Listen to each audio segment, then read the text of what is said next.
More remarkably, how does that land with you? Who they defeated on the way to this? Well, I doubted in the modern era you're going to have a 16-0 team win a national championship. I thought it was going to be very challenging to do. And it's Indiana, of all teams, of all programs, that ends up doing it. Look, they earned the bye.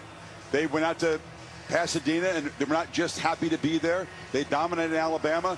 Many thought Oregon was going to get them in the return match. That was a first-round knockout. This was a different kind of game. And Indiana had to show the kind of resolve, Scotty, they'd showed through the regular season. We talked about the comebacks and the responses by Mendoza. They had to respond again and again because Miami wouldn't go away. Yeah. I mean, halftime we were talking, boy, we thought Miami would come in and have a little bit more fight. And I think when they got the stop, Scott, in the second half, I said to Chris, you could feel the momentum just on the stop before the Fletcher long touchdown. You could feel the crowd felt we need to play with more urgency. The team felt second half, new half. And then they had that long touchdown, and I thought to myself, we're about to have a heck of a second half. This is about to be game on, and then, of course, it went back and forth. But just being from the Big Ten and growing up, never expecting Indiana. Indiana's one of those stadiums that the visiting teams, the big schools, fill up their stadium. That's kind of who they've been most of their lives as fans. And to see this, I've seen these for years, but I think there's such gratitude and appreciation, sincere gratitude and appreciation from this Indiana fan base that this party is going to last for a long, forget tonight, this is going to go for a few days, I think. Michigan a couple years ago, Scotty, 15-0, Ohio State, and now you got back-to-back for the Big Ten. Yeah. And between 69, the year after Woody Hayes won at Ohio State, and the playoff here, they'd won a total of 3 in that span. So it's a seismic shift. No question, and we think about the run the SEC had, and it was the fact that there were many different teams among them, whether it was Florida or Alabama or Auburn or LSU. And now you see in order Ohio State, Michigan, and now Indiana, improbably. And I agree with what you said, fellas, at the end, that this is not going to go away. It's not just the billionaires that are throwing their support behind it. It's this massive alumni base that passed the hat to help in this modern era with the tools that are available to them to help bring these guys there. I'm interested just in the plays that happen along the way, that like Becker makes a huge catch, but it's that guy right there, a Heisman Trophy winner. We heard Coach say he rolled the dice, and you better be right. And it feels like he pressed every correct button, and then they get the stop in the end. It was just a remarkable second half for a team that was able to absorb a punch, Chris, when they had to. They did. And Kirk and I, we talked about that play. Yeah, the run is going to be replayed forever, but the call should not be forgotten. They had a chance to go up 10 there and really put pressure on Miami. A field goal, and it's a 6-point game. That would have felt like maybe Miami actually had momentum off that stop. Instead, he felt good about the play. He went into granular detail about how they blocked it up and why they rolled the dice. To me, Mendoza, though, taking the 2 shots in the course of that run and just going airborne, I'll never forget that. No, and I do think that the call, if you think about it in the modern world of the NFL, the analytics, I mean, it makes sense because of what's at stake there. You got a chance to make it a 2-possession game late. If you don't get it, your defense has been playing well for most of the game, and you got them pinned at around the 15-yard line. So I'm sure they went back and forth during that timeout, but the right call was made. What a call by Mike Shanahan, the offensive coordinator, along with Cignetti, to trust their guy. He's been at that high red zone area. That's usually where he runs the ball. And one Miami safety came down, the other one did not. So he had room to cut to the right and then took it into the end zone. But a gutsy run, and a great way for us to kind of put that exclamation point in the year that Mendoza has enjoyed this year, winning the Heisman. You guys have been such a part of the fabric of the sport for so many years, and I know how much Coach Cristobal detests the idea of is the U back. Forget the U back. They're here right now, and I understand this is a disappointing loss, and they'll have to transition away from the quarterback back who was here this year. But the sport's more fun when they matter, in my opinion, and this place was electric tonight. What's your sense of the direction that they will go moving forward? Not going away, that's for sure. They are loaded with talent. Mark Fletcher going to come back for another year of college football. They've got a boatload of young guys coming in there. Cristobal, to me, has a solid blueprint. I do want to say something about Carson Beck, though. That was a heartbreaking way to go out. He's got a couple championship rings for Georgia, but they keep him in a drawer in Jacksonville because he wasn't really a starter or a big part of that. this was his chance, his moment. You dream about it as a quarterback. He had done some great things to bring him back, and just that one kind of like miscommunication, presses the ball in there, Sharp makes the pick, and many people, I think, have a misunderstanding about Beck and what he's about. He's a team guy. These Miami teammates love him, and I hate to see, for him personally, that's a tough blow for any individual to kind of bear that responsibility. I agree with you. And Chris and I have had a chance with Holly to sit down with him, I don't know, 7 or 8 times just in those production meetings, and you get to know some of these guys at a different level, and he's one of them. And boy, the table was set. After all, it's what we said when we let him out.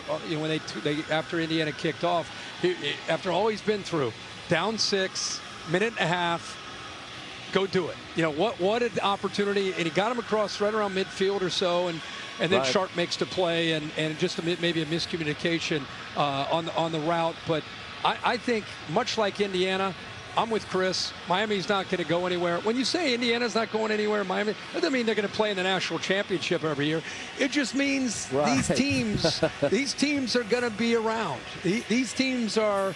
This was not climb up here. This was fun. See you later. They're going to be around. Right. You know, it's going to be fun. And I think Vanderbilt's going to be around. It's just a new world, a new era that we live in. I wonder, Scotty, though, if you're in any conference in the country where football is important, how can you not believe something's possible if you can get the right guy? See, that's what Cignetti has done. I mean, you look at administrations, and there's not much patience out there, because if you're not winning, we can go try to find a guy who can use the portal, raise some money, and do something close to this. Maybe not reach 16-0, but compete quickly. There's no more excuses out there, really. No, and the blueprint exists. It requires the needle to be threaded quite exactly, and there's much praise to be handed out around the board as it relates to Bloomington. But I'm glad you guys also mentioned Beck as well. They're not here if he doesn't lead them on a drive against Ole Miss to get him into this game, right? And it ends in heartbreak. Yeah. And a remarkable night, as always. You guys do it so well, and it's so fun to be here with you. Thanks for sharing a little time with me. I look forward to visiting down the road, boys. All right, man. Pleasure, have Scott. a great show, Scotty. We'll see you soon. Thank you so much. Chris Fowler and Kirk Herbstreit conclude the college football season, and it ends with the remarkable exclamation point of the first championship in the history for IU. There's the Heisman Trophy winner on a roll the dice 4th and 5 call. They dominated this season throughout. 479 points of a differential, which is the second best in the poll era.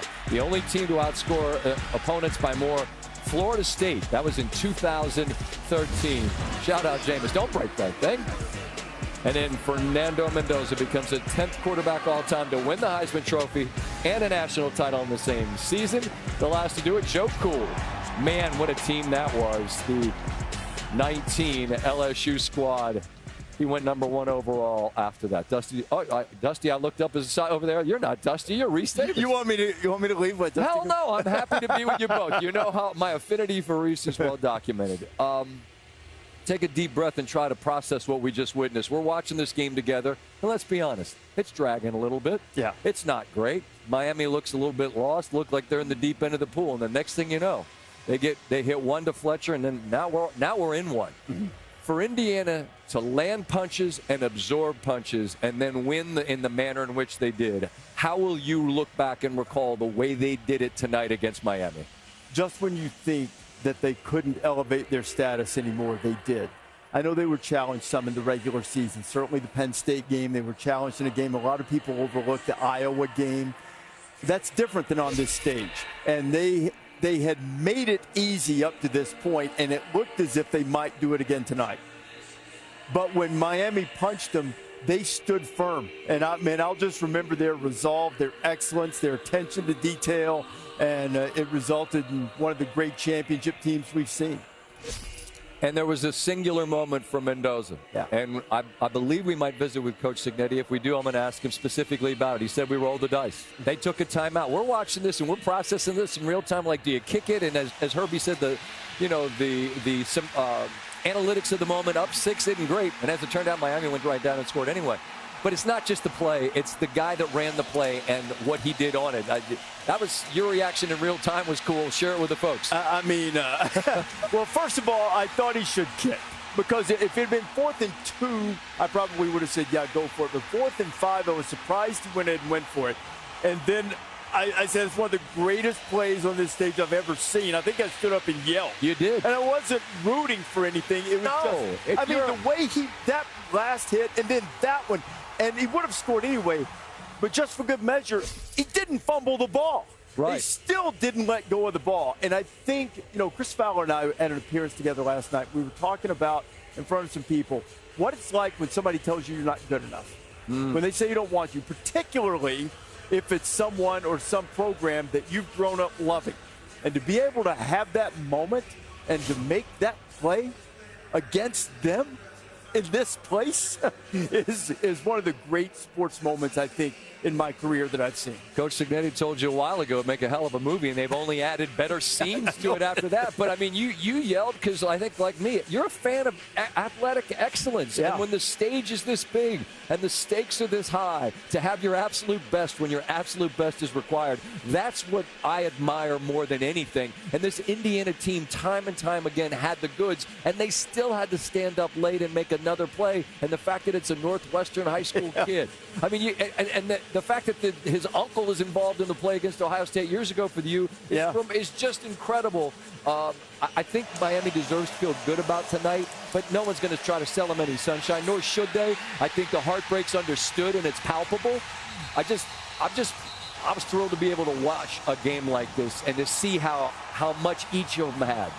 He intercepted, Jamari Sharp intercepted that ball right in front of where I was standing. And as I saw the play develop, I thought for a second it was going to be a touchdown. I thought he had him for a second. And actually, he did. A little different throw, a little different route. I mean, it was a great play by Sharp, and it was a thrilling moment. The sidelines are deep with legends from Miami. I'm talking to Calais Campbell right before I say, you think a double move? And it's kind of a running joke among my peers that double moves work every time. But I'm thinking as aggressive as both secondaries were playing tonight, I wondered if it might work. It's a shame for Beck, given what he did against Ole Miss, that on this field, that's how a career comes to an end. That's going to be hard to process. I think in time he ought to be really proud of what he's accomplished, because you and I have talked about this a year ago at this time. He was in a dark spot. I mean, there were questions by some close to him. Is he going to continue doing this? Does he want to? Is it still worth it to him with not only just the physical injury, but just everything he'd gone through in making the move from Georgia?